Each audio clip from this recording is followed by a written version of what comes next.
Hello everyone. Principle of mathematical induction, ये class 11th का 4th chapter है। देखिए मैथमेटिकल इंडक्शन क्या है। मैथमेटिकल इंडक्शन के थ्रू हम किसी भी जो मैथमेटिकल स्टेटमेंट्स हैं उनको हम प्रूफ करते हैं। तो एक तरह से मैथमेटिकल इंडक्शन क्या है, टूल है मैथमेटिकल स्टेटमेंट्स को प्रूफ करने का। तो अब आप कहेंगे यहाँ पे हम फॉर्मूले का यूज़ नहीं करते हैं, यहाँ पे कई सारे स्टेटमेंट्स होते हैं स्पेसिफिक, उसके लिए हम स्टेटमेंट होंगे, उसके थ्रू फिर हमें उसको हम प्रूफ करते हैं उस स्टेटमेंट को।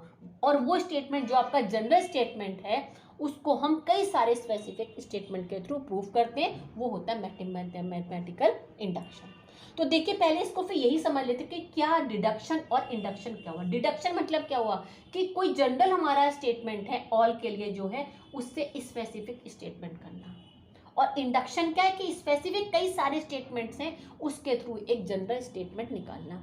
अब जैसे कि यहाँ पर हमने जनरल क्या कह दिया कि जनरल हमारा स्टेटमेंट है सपोज कि ये आपका any number divisible by 2 is an even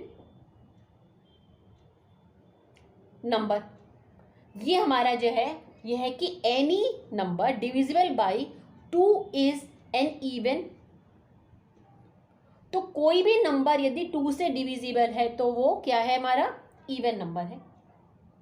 तो हम इससे क्या स्टेटमेंट निकाल सकते हैं कि 8 इज एन इवन नंबर, क्योंकि आपको पता है क्या 8 क्या है, किससे डिविजिबल है, 2 से डिविजिबल है, और 2 क्या है, इवन नंबर है।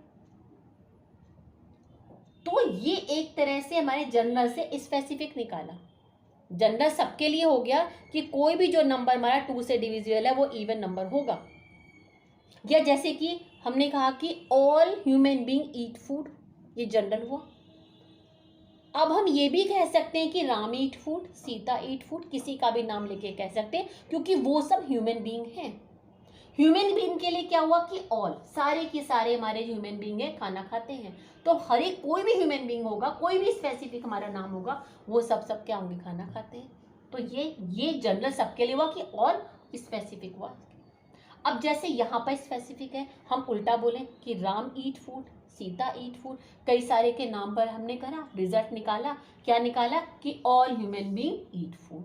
तो यानी स्पेसिफिक कई सारे हमने वहाँ रिजल्ट के बाद में एक जनरल में स्टेटमेंट निकाला कि सारे के सारे एनिमल्स खाना खाते हैं।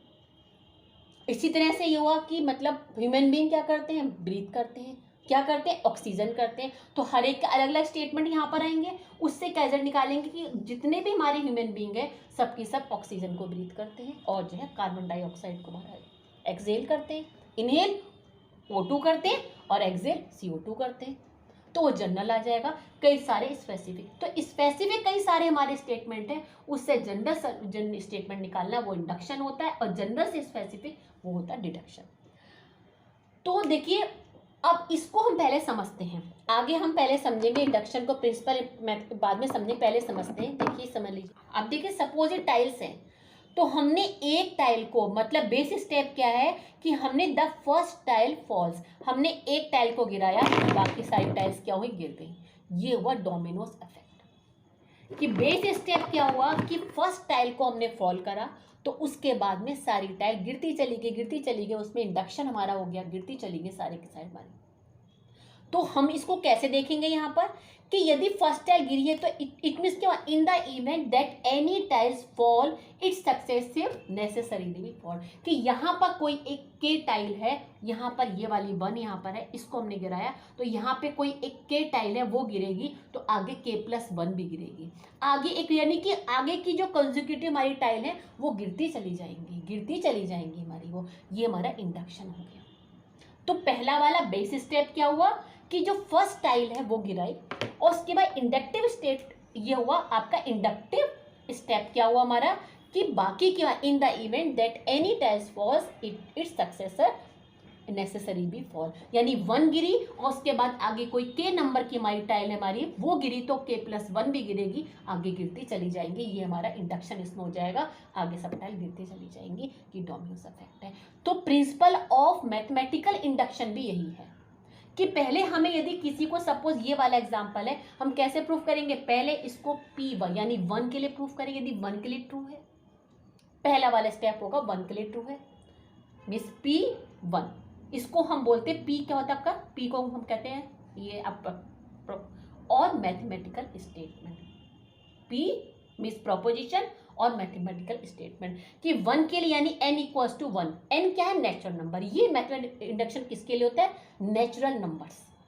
n इक्वल्स टू 1 के लिए ट्रू है तो ट्रू है, उसके बाद में यदि n इक्वल्स टू k यानी कि p k के लिए ट्रू है तो p k प्लस 1 के लिए भी ट्रू होगा। If the statement is true for n equal to k then the statement also true for n equal to k plus 1। मतलब कि यहाँ पर यदि फर्स्ट टाइल के टच करने से k वाली टाइल गिरी है तो k गिरी है, तो इसका मतलब k प्लस 1 भी 100% गिरेगी और ये इंडक्शन होता चला जाएगा। ये मैथमेटिकल इंडक्शन का प्रिंसिपल है। अब हम इसको, ये एग्जांपल समझ गए, अब मैं इसको ये जो डोमिनोज इफेक्ट बता दिया, अब मैं इस एग्जांपल के थ्रू बताती हूँ और इसमें आपके चैप्टर में जितने एग्जांपल है उन सारे एग्जांपल को कराऊंगी, तो उसके बाद कोई भी रिलेटेड क्वेश्चन आएगा आपके समझ में आ जाएगा।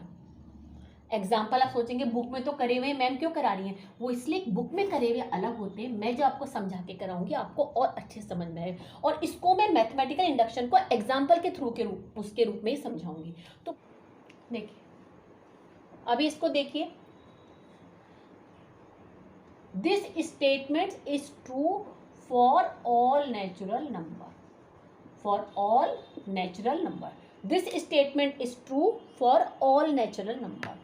तो इसको हम बाय द मैथमेटिकल इंडक्शन, इसको देखिए एक थोड़ा इसमें और बताऊं कि मैथमेटिकल इंडक्शन में इसमें जो स्टेटमेंट्स होते हैं नेचुरल नंबर के लिए वहाँ पर ये अप्लाई होता है, जहाँ पर n इक्वल्स टू यहाँ पर नेचुरल नंबर होता है, औरों के लिए नहीं होता है n equals to natural number, यानी जो नेचुरल नंबर के स्टेटमेंट होते हैं उन वहाँ पर ये मैथमेटिकल इंडक्शन का प्रिंसिपल अप्लाई होता है। तो देखिए क्या है, पहला वाला स्टेप क्या है, स्टेप 1, स्टेप 1 देखिए पहला स्टेप क्या है, true for n equals to 1।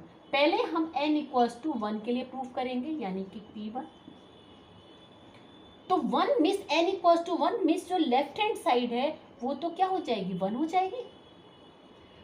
n equals to 1 तो पूरी लेफ्ट हैंड क्या 1 हो गई, एंड 1 प्लस 1 और ये इधर हो गए आपके right hand side equals to 1 into 2 upon 2 मिस 1, तो it means left hand side equals to right hand side. तो पहला स्टेप तो हमारा जो है किसके लिए, P1 के लिए तो ट्रू हो गया। मैं इसको रब कर देती हूँ, यहाँ पर नीचे भी मुझे करना है। तो पहले स्टेप में क्या हुआ, किसके लिए, true for is true, P1 is true.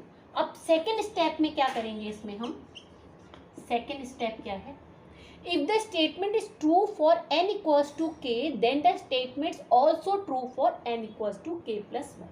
Means पहले को हमने टाइल्स को यहाँ पे करा तो जो k नंबर वाली टाइल है वो गिरेगी, उसमें इंडक्शन हुआ तो k प्लस 1 भी गिरेगी, यानी k के लिए तो ट्रू ही है।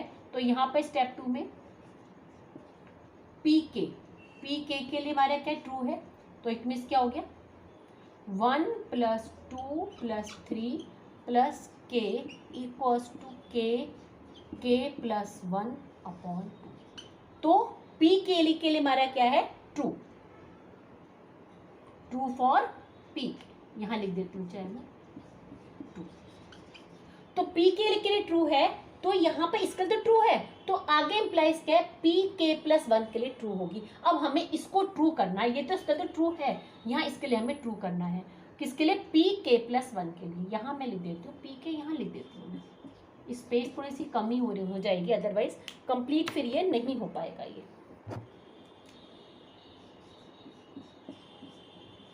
p k प्लस 1 ध्यान से देखिए क्योंकि इसी से आपके समझ में आ जाएगा, k प्लस 1, n की जगह क्या आ गया, k प्लस 1 आ गया, k प्लस 1, k की जगह k प्लस 1 रखेंगे तो यहाँ क्या हो जाएगा, 2 हो जाएगा अपॉन 2। अब हमें ये राइट हैंड साइड हो गया, अब लेफ्ट हैंड साइड को भी हमें ये प्रूफ करना है यहाँ पर, ठीक है। तो देखिए यहाँ पे k प्लस 1 है, तो k प्लस 1 से जो पहले वाला क्या होगा, पहले वाला क्या होगा, यहाँ पर k होगा, पहला नंबर तो k हुआ, राइट। ये हम ऐसे इसको लिख सकते हैं यहाँ पर। तो अब यहाँ देखिए इक्वेशन 1 डाल दीजिए, यहाँ हमने क्या बताया था, इसका तो ट्रू ही है कि इक्वल्स टू k + 1 2। तो यहाँ हम इसकी जगह हम क्या लिख सकते हैं, k + 1/2 प्लस k + 1। मैं इसको यहाँ पे कर देती हूँ,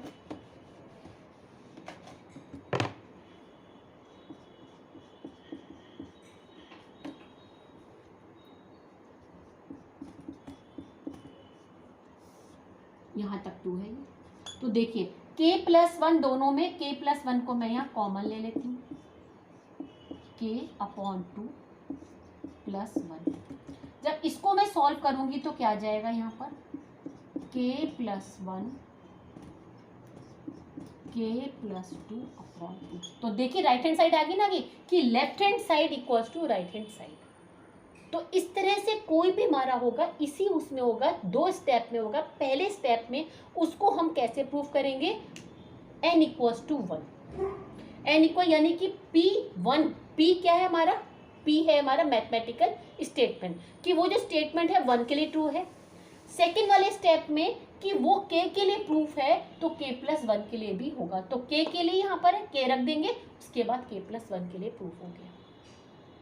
आगे मैं इसके सारे जब एग्जाम्पल कराऊंगी तो आपको और अच्छे से क्लियर होता चला जाएगा।